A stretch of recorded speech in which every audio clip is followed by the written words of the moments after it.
Habang binubuksan ni Fang Ning ang pinto, biglang napansin niya na nakalock ito.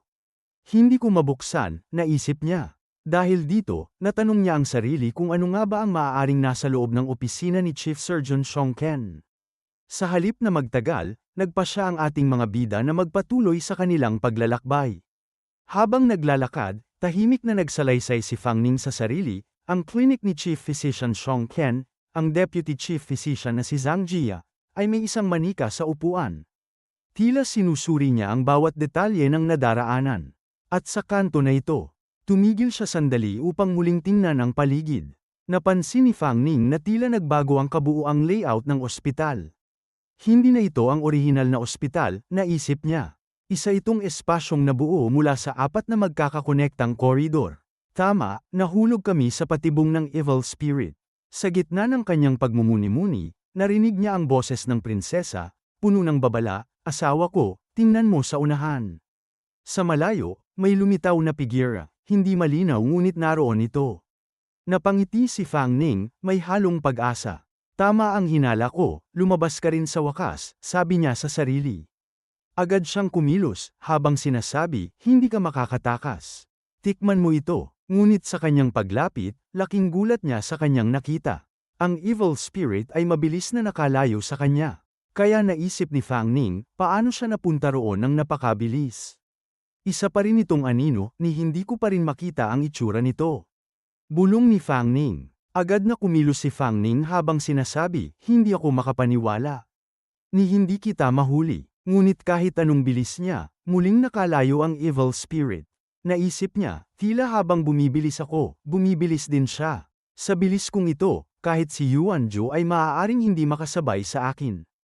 Paano niya nagagawa ito? Kaya tinanong niya ang prinsesa, "Nasa isang uri ba tayo ng ilusyon?" Sumagot ang prinsesa, "Asawa ko, tama ka.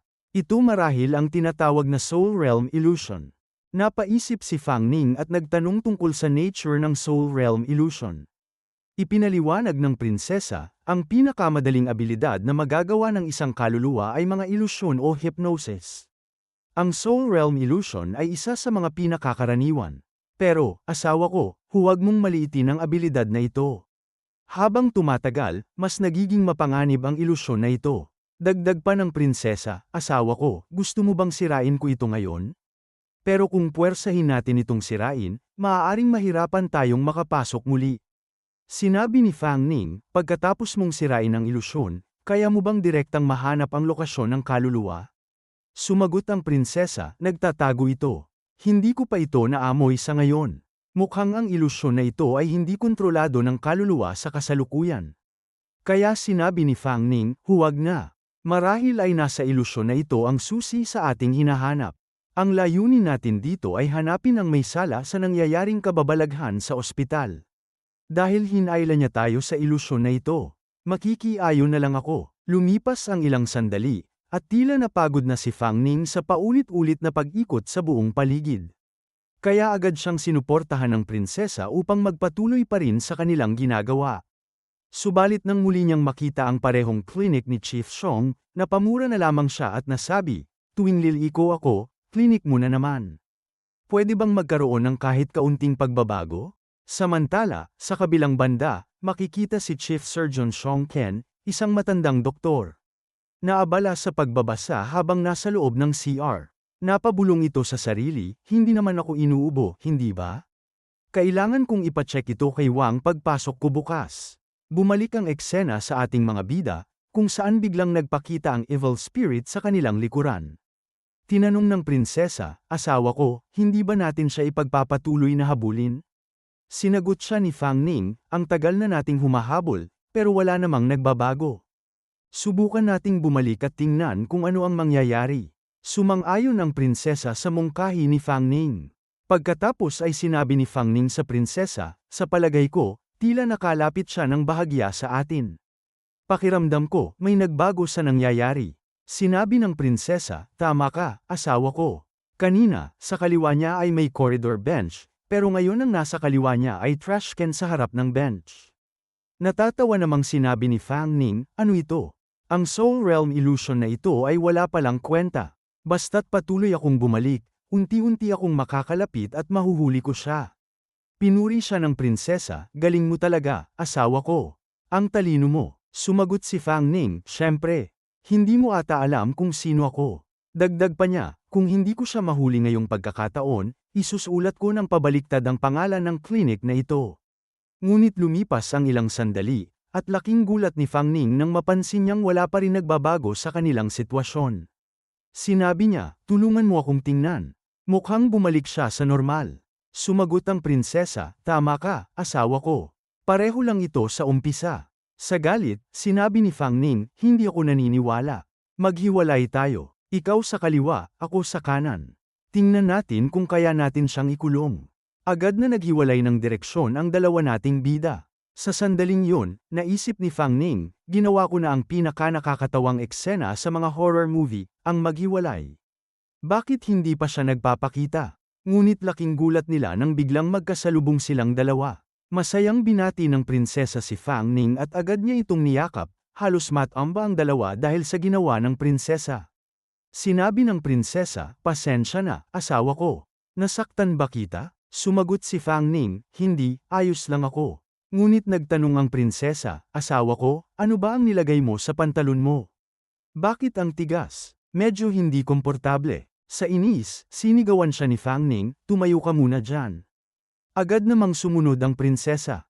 Pagkatapos, sinabi ni Fang Ning, balik tayo sa usapan.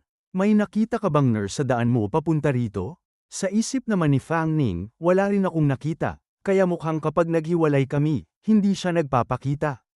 Nagpatuloy ang dalawa sa pag-iikot habang sinabi ni Fang Ning, dahil nagbabago ang distansya, malinaw na ang pagbalik-balik ang susi para sirain ang ilusyon na ito.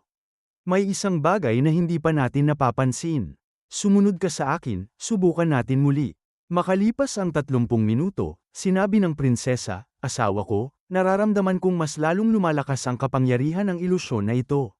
Kung hindi natin ito masisira agad, baka hindi na tayo makalabas. Bakit hindi mo na lang ako hayaan? Hanapin natin ang mga bakas pagkatapos nating makalabas. Habang makikita si Fang Ning na pagod, sumagot siya, hindi na kailangan. Nakahanap na ako ng paraan para sirain ang soul spirit illusion. Napatanong ang prinsesa, paano? Ano ang paraan? Sirain mo na agad. Ipinaliwanag ni Fang Ning, napansin ko sa bawat pag-ulit. Bukod sa anino niya at sa mga bakas ng dugo sa pader, may iba pang maliliit na pagbabago sa corridor na ito. Naalala ko ang isang horror game na tinatawag na Playform 9. Isa rin itong walang katapusang espasyo. Hanggat sinusunod mo ang patakarang bumalik kapag may kakaibang nakita, makikita mo ang exit. Naguguluhan ang prinsesa dahil hindi niya maintindihan ang mga sinabi ni Fang Ning. Ngunit sinabi ni Fang Ning, kung aalisin ang mga nakakatakot na itsura, ang esensya nito ay ang paghanap ng pagkakaiba. Inutusan ni Fang Ning ang prinsesa, sumunod ka lang sa akin.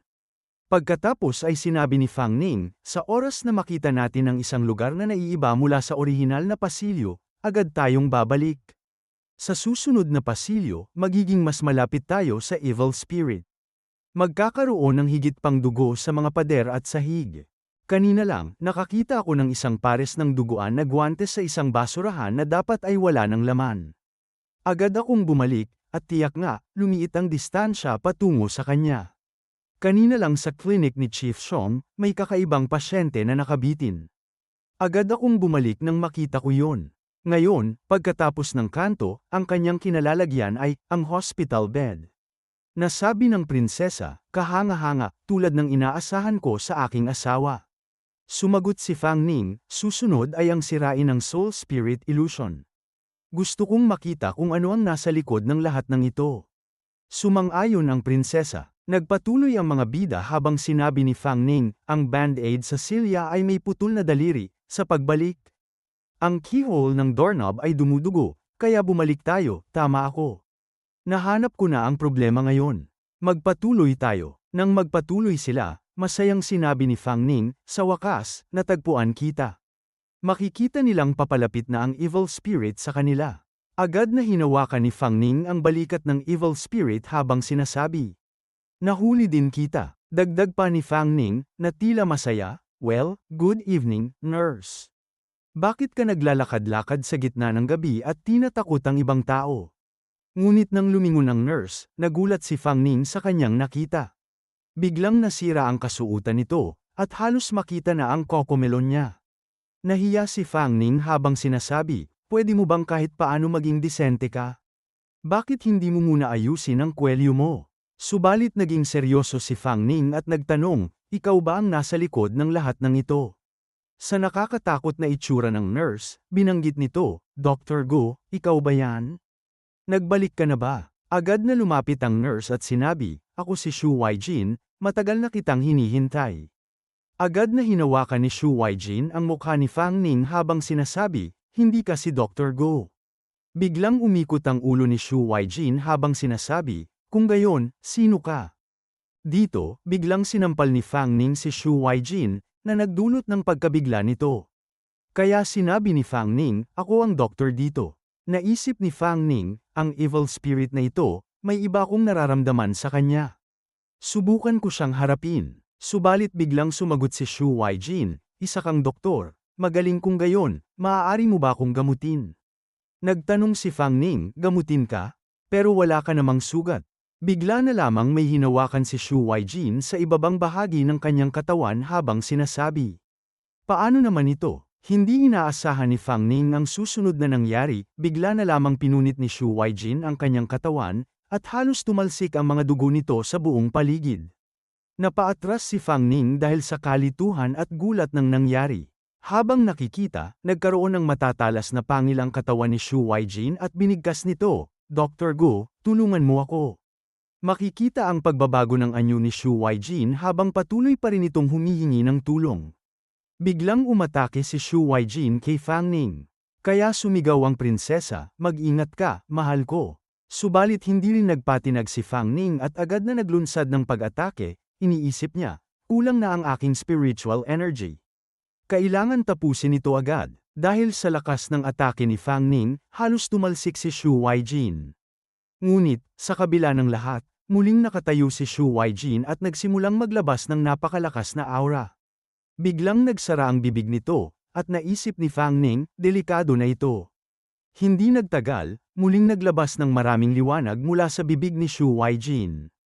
Agad na kumilos si Fang Ning at naiwasan ang mga ito, kasabay ng kanyang mabilis na pag-atake, at matagumpay na tinamaan si Shu Weijin, na halos matilapon muli sa malayo. Subalit, biglang hinawakan ni Fang Ning ang paa ni Shu Weijin at pagkatapos ay malakas na hinampas ito sa baba, na nagdulot ng pagkawasak ng pader. "Tingnan mo ang kaluluwa na ito, parang may kakaiba hindi ba?" tanong ni Fang Ning sa prinsesa. Sumagot ang prinsesa, "Mahal ko, ano ang kakaiba? Isang lang siyang ordinaryong level 3 na kaluluwa lang." Tumango si Fang Ning, "Marami na tayong nakita na kaluluwa, hindi ba?" Sumagot ang prinsesa, "Oo, yung mga kaluluwa na sanggol, si Jiang Chang, at ang iba pa, marami na nga." Kaya sinabi ni Fang Ning, "Lahat ng kaluluwang nakatagpo natin noon, kung ito man ay mga mabait na kaluluwa tulad ni Lian Xiang at Guan Wen, o mga kaluluwang sanggol na may masamang hangarin, nakakausap naman natin. Pero iba siya." Habang nakikita si Shu Weijin na nahihirapan dahil sa ginawa sa kanyang pag-apak sa katawan nito, biglang sinabi ng prinsesa, "Mahal ko, tinitingnan ko siya. Baka may galit siya kung kanino, baka matulungan natin siya." Naguluhan si Fang Ning at tinanong, "Tutulungan ng isang multo?" Agad na inangat ni Fang Ning si Shu Weijin at sinabi, "Wala kang laban sa akin, paano kung palayain kita at mag-usap tayo ng maayos?" Subalit ang tanging tugon na narinig ni Fang Ning mula kay Shu Weijin ay, "Dr. Go, tulungan mo ako." Naiwan si Fang Ning na nagtataka, bakit parang isang makina lang siya, sumusunod sa mga tiyak na salita. Kaya binitiwan ni Fang Ning si Shu Weijin at sinabi, "Shu Weijin, baka matulungan ka namin. Ano ba ang nangyari 40 taon na ang nakalipas, maaari mo bang ikwento sa amin?" Bigla na lamang muling lumutang si Shu Weijin, at tila aatake muli. Kaya sinabi ni Fang Ning sa prinsesa, "Tingnan mo, hindi natin siya makausap ng maayos. Parang limitado lang ang kanyang mga salita." Kaya sa mabilis na galaw ni Fang Ning, bigla niyang sinipa si Shu Weijin. Dahil sa lakas ng sipa, halos masira ang pinto ng isang kwarto. "At napansin mo ba?" sabi ni Fang Ning, "halos wasak na siya, pero wala akong nakitang kahit kaunting soul power sa kanya." Kaya sumagot ang prinsesa, tama ka, talagang kakaiba. Sa ngayon, matapos mo siyang pahirapan, bumagsak ang kanyang spirit power at hindi na umabot sa level 1. Sinabi ni Fang Ning, hindi ko alintana kung ano ka, dahil hindi tayo makakapag-usap ng maayos. Habang naghahanda na siya para sa isang pag-atake, sinabi niya, sa ganitong kaso, kailangan na kitang tapusin. Habang nakikita si Shu Weijin na nanginginig, nasabi ito, masakit. Dr. Gu, masakit. Bigla na lang itinigil ni Fang Ning ang pag-atake kay Shu Weijin. Sinabi ni Fang Ning, anong nangyari? Hindi mo na ako aatakehin? Sige, isang huling pagkakataon.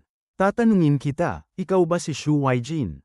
Ang nurse na misteryosong nawala, 40 taon na ang nakalipas. Kung hindi ka sasagot, ituturing ko ng oo. Sino ang gumawa nito sa'yo? Mayroon ka bang hinanakit? Subalit ang tanging sagot ni Shu Weijin ay, ang doktor. Kaya tinulungan ni Fang Ning si Shu Weijin na makatayo at sinabi, si Dr. Gu ba? Ang palagi mong binabanggit, ang gumawa nito sa'yo? Kaya pala ikaw ay nahulog sa sumpa ng ospital na ito at gumagawa ng paghihiganti sa mga inosenteng tao. Sumagot si Shu Weijin, hindi ako sinaktan ni Dr. Gu. Si Dr. Gu, siya ay talagang naghahanap ng isang lihim. Kaya nagtanong si Fang Ning, lihim? Ano ang ginagawa niya? Bigla namang humawak si Shu Weijin sa balikat ni Fang Ning habang sinasabi, hindi ko alam, hindi ko talaga alam. Si Dr. Gu, hindi niya ako pinapayagan magsalita tungkol dito. Siguro kung mahanap mo si Dr. Gu, kailangan mo maging maingat tungkol sa lihim na iyon. Talagang ang nakakatakot ito, at masakit. Pagkatapos ay biglang napangiti si Shu Weijin habang binibigkas ang pangalan ni Dr. Gu. Sa nakakatakot na ekspresyon, sinabi ni Shu Weijin, nahanap mo na ba ang katotohanan ng mundong ito? Dito ay nagtataka ang prinsesa tungkol sa ang katotohanan sa mundo. Kaya't nagtanong si Fang Ning kay Shu Weijin, ano yun? Ngunit sumagot si Shu Weijin, hindi ko alam. May something na pumapasok sa ulo ko, sobrang sakit, parang saysabog. Bigla na lang nabiyak ang mukha ni Shu Weijin, at ang mga balat nito ay nahulog pababa. Makikita dito ang napakaraming sugat sa mukha ni Shu Weijin habang sinasabi kay Fang Ning, Old Doctor, samahan mo ako, huwag mo akong iwan. Sinabi ni Fang Ning, anong nangyayari sa mukha mo? Naiisip ni Fang Ning, hindi lang ang tiyan niya, pati ang mukha din niya. Ang Old Doctor, siya ba ang brutal na pumatay sa babaeng ito para lang sa tinatawag na katotohanan? Biglang sinabi ni Shu Weijin, ayos lang, tinatanggap kita Old Doctor. Pagkatapos, bigla na lang niyakap ni Shu Weijin si Fang Ning. Sinabi ni Fang Ning, tama na, matinong lalaki ako. Habang pinagdidiinan ni Shu Weijin ang kanyang kokomelon, sinabi ni Fang Ning, tingnan mong mabuti. Hindi ako ang Old Doctor, kalma lang. Dito, pinakawalan ng prinsesa ang kanyang nakakatakot na aura at sinabing, lumayo ka sa asawa ko. Naghanda ang prinsesa upang umatake, ngunit nang makita ni Fang Ning ito, sinabi niya sa prinsesa na tumigil siya. Dahil sa selos, hindi napigilan ng prinsesa ang kanyang sarili at agad niyang tinapos si Shu Weijin. Kaya nabasag ang soul illusion ni Shu Weijin, at muling nakabalik ang ating mga bida sa totoong mundo. Napabuntong hininga si Fang Ning at nagsabi, sayang muntik na nating malaman ang sagot. Sinabi ng prinsesa, sino ang nagbigay sa kanya ng karapatang maging ganoon kalapit sa asawa ko? Dahil dito, nainis ang prinsesa at nagdagdag, ako lang ang may karapatang maging ganoon kalapit sa asawa ko, walang ibang babae. Kalma lang, sabi ni Fang Ning. Kahit may mga katanungan pa tayo, wala na tayong magagawa dahil nabasag na ang soul illusion. Ang mahalaga, nakita natin ang kaluluwa ni Shu Weijin. Dapat na tayong mag-report sa director, di ba? Inutusan ni Fang Ning ang prinsesa, I turn off muna ang camera, at tungkol sa kung sino ang pumatay sa kanya. At kung ano ang ibig sabihin ng katotohanan na sinabi niya, maaari natin itong imbestigahan sa oras na may pagkakataon tayo. Sumunod naman agad ang prinsesa. Matapos I turn off ang camera, sinabi ni Fang Ning, magpahinga muna tayo, mag-report tayo sa director bukas tungkol sa imbestigasyon. Nagmungkahi ang prinsesa, lilipad tayo pa uwi. Asawa ko, habang makikita na nakalipad na ang ating mga bida para makauwi. Tama, sagot ni Fang Ning. Kailangan, mangako ka sa akin. Sagot ng prinsesa, sige, sabihin mo, asawa ko. Sinabi ni Fang Ning, huwag mong panoorin ang mga hindi nararapat na video pagbalik natin sa hotel, narinig mo ba? Subalit hindi na lamang sumagot ang prinsesa. Pagbalik ng ating mga bida sa hotel, narinig ni Fang Ning ang isang pagtawag sa kanyang cellphone. Agad niyang sinagot ito at nagsabi, "Hello, Aunt Leo, ako po ito. Nandito ako, nag-iipon, hindi ako tatakas." Ngunit sinigawan siya ni Aunt Leo at nagsabi, "Bilisan mo, nandyan na ang decoration company, at naghihintay ang mga may-ari para sa bayad mo bago magsimula ang trabaho." Sinabi ni Fang Ning, "Sige, gagawin ko ito ng mabilis, bigyan mo lang ako ng 2 araw, salamat, Aunt Leo." Pagkatapos, isang malakas na pagkatok ang narinig sa pinto. Nag-alerto si Fang Ning at agad binuksan ang pinto. Nandoon ang 3 binatilyo sa harap niya. Nagsalita ang binatilyo na may dilaw na buhok, "Magpapalit ba kayo ng mga sapin at kumot? May sakit ang nanay ko, kaya ako na muna ang mag-aalaga ng hotel niya ng ilang araw." Sumagot si Fang Ning, "Hindi, aalis kami ngayon." Pero pinigilan siya ng binatilyo sa pagsara ng pinto at nagsabi, "Bakit ka nagmamadali magsara?" Sagot ni Fang Ning, "Wala ka nang pakialam doon." Biglang pumasok ang grupo sa loob habang sinabi ng binatilyo, "Ikaw pala yung nag-alis ng mga pinhole cameras sa kwarto na ito, hindi na masama, may mga abilidad ka. Pero talagang nainis ako sa'yo." Nang makita ng binatilyo na nagising na ang prinsesa, sinabi niya, "Ay, gising na pala siya, mukhang buong gabi kayong magkasama." Agad na hinawakan ng binatilyo ang balikatan ni Fang Ning at nagsabi, "Maganda ang girlfriend mo, ipa-entertain mo siya sa amin ng ilang araw at makakalimutan namin ito." Kasabay ng pagtawa nito, agad na hinawakan ni Fang Ning ang kamay ng binata at napasigaw ito sa sakit. Kaya kaagad na kumilos ang 2 niyang kasamahan na may hawak na bat upang umatake kay Fang Ning, ngunit madali niyang naiwasan ang mga ito. Nang mahawakan ni Fang Ning ang isang bat, makikita ang takot sa mga mata ng lalaki sa titig ni Fang Ning.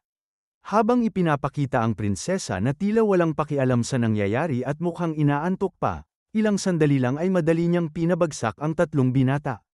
Agad na pinalayas ni Fang Ning ang mga ito mula sa kanilang kwarto, sabay sabing, "Umalis na kayo." Agad naman sinabi ng binatilyo na may dilaw na buhok, "Oo, boss. Tanga lang ako at na-offend kita. Aalis na kami ngayon din."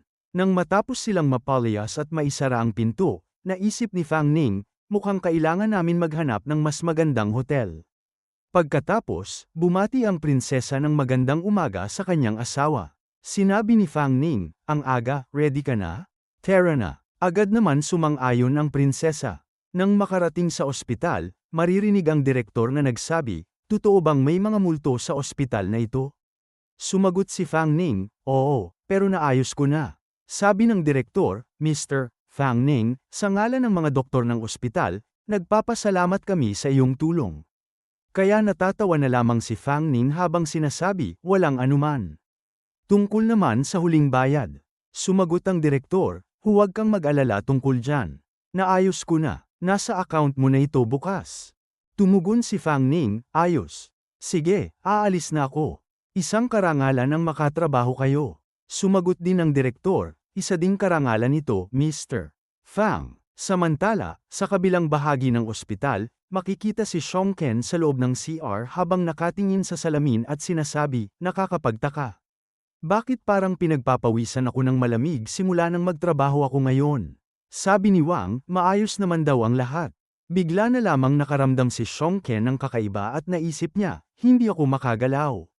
Isang kamay ang biglang lumabas mula sa salamin na lubos niyang ikinagulat. Makikita si Shu Weijin habang sinasabi, "Doktor, tulungan mo ako. Dalhin mo ako kay Dr. Go." Agad namang sumang-ayon si Xiong Ken. Biglang naglaho si Shu Weijin ng sandaling yun. Napatanong si Xiong Ken sa kanyang sarili, "Dr. Go, nasaan ka?" Habang binabanggit niya ang pangalan ni Dr. Go, napansin siya ng ibang tao na tila nagsasalita mag-isa. Di nagtagal, bigla na lamang umakyat si Xiong Ken sa rooftop ng ospital. Halatang nawawala na siya sa sarili habang patuloy pa ring binibigkas ang pangalan ni Dr. Go. Samantala, sa kabilang dako, makikita si Fang Ning na papalabas na ng ospital. At sinabi ng dilaw na buhok na nurse kay Joe, "Narinig mo ba?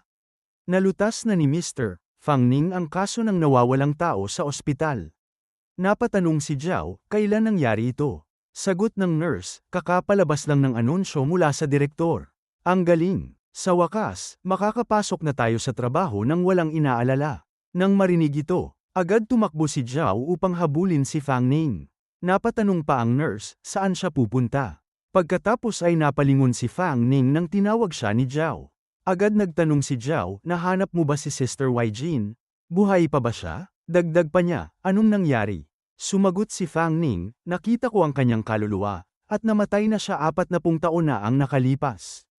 Nagulat si Zhao at nagtanong ulit, paano siya namatay? Si Dr. Gu ba ang may kagagawan?